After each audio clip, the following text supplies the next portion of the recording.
Di sebuah hutan hiduplah seekor tikus kecil. Ia sangat takut akan rubah, serigala, dan bahkan dirinya sendiri.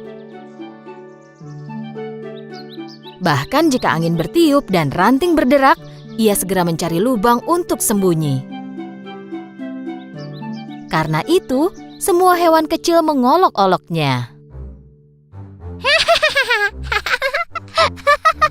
Penakut sekali dia. Kau bahkan takut terhadap angin. Kau memang penakut. Kau memang penakut. Kau memang penakut. Pada suatu hari, tikus mengumpulkan keberaniannya dan pergi menemui Raja Hutan, sang singa. Singa baru saja selesai makan siang. Ia sedang tidur siang di depan guanya.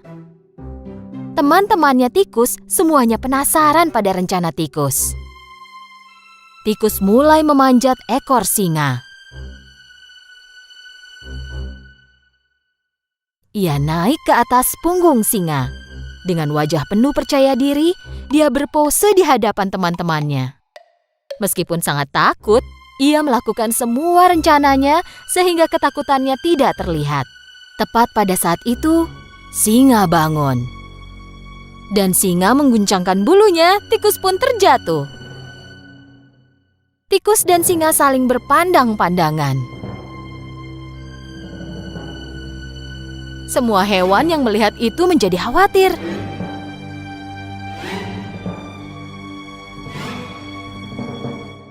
Oh tidak, singa akan menelan tikus itu. Nekat sekali, berani sekali. Apa yang kau lakukan di punggungku? Raja hutan, tolong jangan makan aku. Aku hewan yang paling takut dan paling rentan dari semua hewan. Sepanjang hidupku aku selalu ketakutan. Bahkan jika sehelai daun jatuh dari pohon pun aku takut. Aku sudah capek ketakutan terus. Aku ingin menyingkirkan rasa takut ini. Kau kan raja hutan ini. Satu auman besar darimu maka semua hewan takut kepadamu. Maukah kau melindungiku? Singa mendengarkan tikus dengan diam. Tikus penasaran apa jawaban dari sang singa.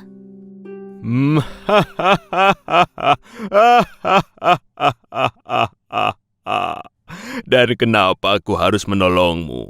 Beri aku satu alasan bagus kenapa aku tidak boleh memakanmu. Bantuanmu akan kubalas, aku janji. Mungkin satu hari nanti aku akan membantumu. Begitu tikus selesai menyampaikan permohonannya, singa mengaum dengan sangat keras. Bagaimana tikus kecil sepertimu akan bisa membantuku? Tapi karena melihat tikus kecil itu gemetar, singa memutuskan untuk tidak memakannya. Untunglah aku sudah kenyang. Sekarang pergilah dari hadapanku. Tikus pun lari dan menjauh dari sana. Melihat kejadian itu dari kejauhan, teman-teman tikus ikut terkejut. Beberapa waktu telah berlalu, singa merasa lapar dan mulai berjalan menjelajahi hutan. Tetapi ia tidak memperhatikan jebakan pemburu dan ia tertangkap. Ia tergantung di udara dalam sebuah jaring besar. Ia mencoba membebaskan diri dari jaring itu, tetapi tidak bisa. Ia adalah raja hutan, jadi jika berteriak minta tolong, ia akan dipermalukan. Dan seluruh pemburu akan mendengarnya, lalu akan cepat-cepat menangkapnya. Tak punya pilihan, singa mulai menunggu. Sementara itu, hewan lain yang tinggal di hutan memperhatikan sang singa. Tapi tak seorang pun yang berani mendekatinya. Ketika lewat, tikus kecil melihat singa dan memutuskan untuk menolongnya. Tikus langsung pergi ke samping singa. Tikus mulai memanjat ekor singa yang panjang dan saat mencapai jaring, ia mulai menggigit jaring itu.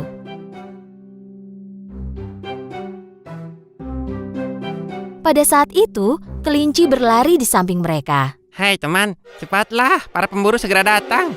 Hewan-hewan lain yang berkumpul tiba-tiba mulai berlari ketika mendengar kata pemburu. Tapi tikus terus menggigiti jaring dengan tekun. Akhirnya, jaring itu robek dan singa jatuh lalu terbebas. Ayo, lompatlah ke punggungku, kita pergi dari sini. Tikus melompat ke punggung singa dan mereka melarikan diri. Singa yang terengah-engah tiba di depan guanya. Dia berlutut dan tikus pun melompat turun.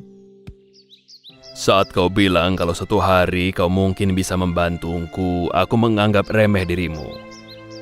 Kupikir kau hanyalah tikus kecil yang tidak berguna, tetapi kau menyelamatkan nyawaku. Terima kasih. Kehormatan bagi saya, Raja. Kau tak perlu takut lagi padaku. Bahkan kau tak perlu takut lagi pada apapun, karena kau adalah tikus yang sangat berani. Jika aku raja hutan, mulai sekarang kau adalah pangeranku yang pemberani. Singa dan tikus mulai tertawa.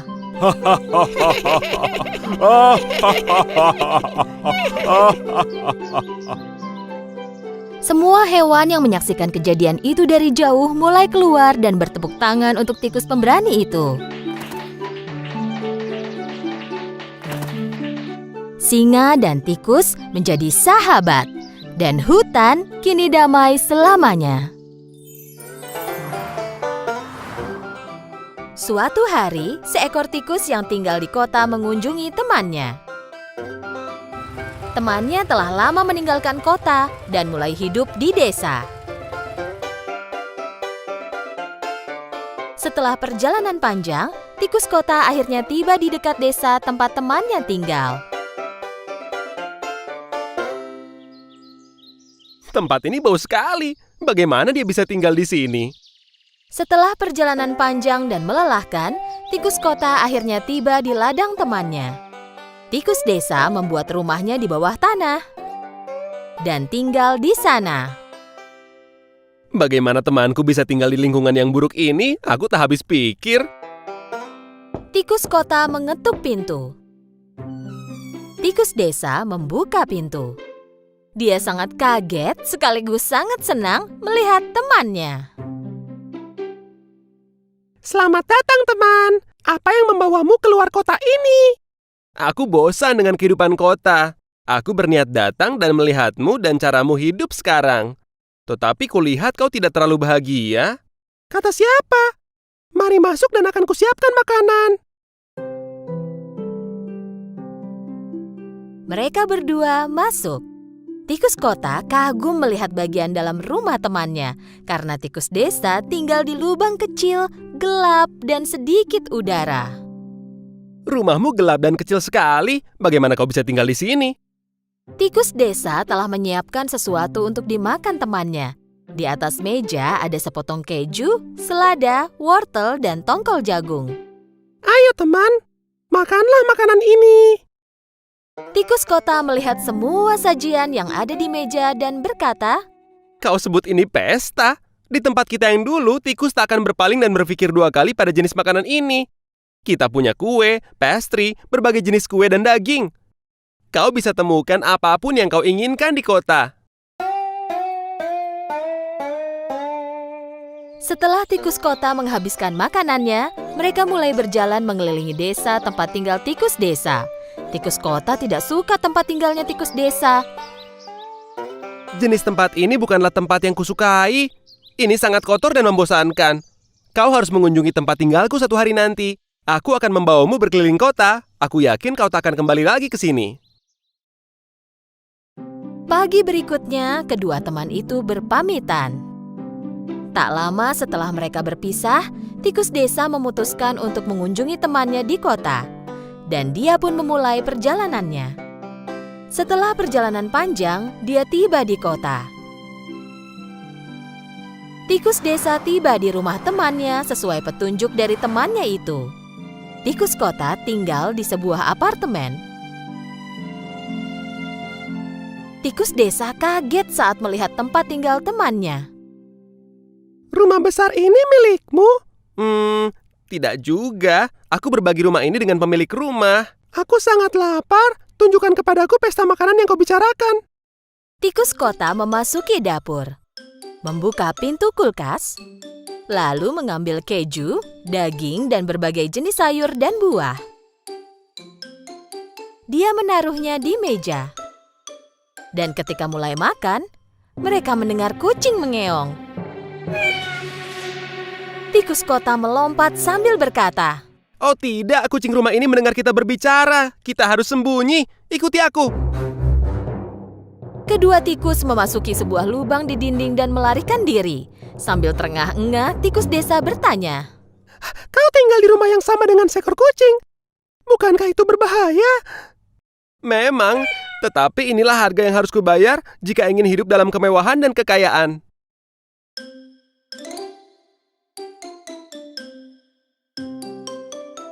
Setelah beberapa lama, saat kucing pergi dari dapur, mereka keluar dari lubang itu dan melanjutkan makan. Tak lama kemudian, mereka mendengar pintu depan terbuka dan tikus kota panik. Ayo, cepat dan larilah. Tuan rumahnya datang. Larilah sebelum dia melihat kita. Tikus itu berlari ke lubang dan tikus desa bertanya lagi sambil terengah-engah. Kali ini aku tak tahu kenapa kita berlari. Tuan rumah itu apa dia tidak tahu kau tinggal di sini? Tentu saja dia tidak tahu. Manusia sangatlah berbahaya. Bagaimana kau bisa tinggal di rumah seperti ini? Ya memang saat-saat seperti ini selalu ada, tetapi aku sangat bahagia tinggal seperti ini. Lihat, aku bisa makan apapun yang aku mau kapan saja. Sudah aman sekarang, ayo kita lanjutkan makan. Tikus desa keluar dari lubang, tetapi begitu dia keluar, dia berjalan ke arah pintu dan mulai mengeluh. Tidak, terima kasih Tuan. Aku tidak selera makan lagi. Ketakutan ini sudah cukup buatku. Aku pergi saja. Kau mau kemana? Aku akan pulang. Rumahku mungkin tidak kaya, tetapi aku hidup damai dengan kebebasanku. Aku lebih baik hidup tenang dan merasa bebas daripada hidup ketakutan setiap saat. Demikianlah tikus desa kembali ke gaya hidupnya yang miskin dan melanjutkan hidup dengan bahagia. Dan dia tak pernah kembali ke kota lagi.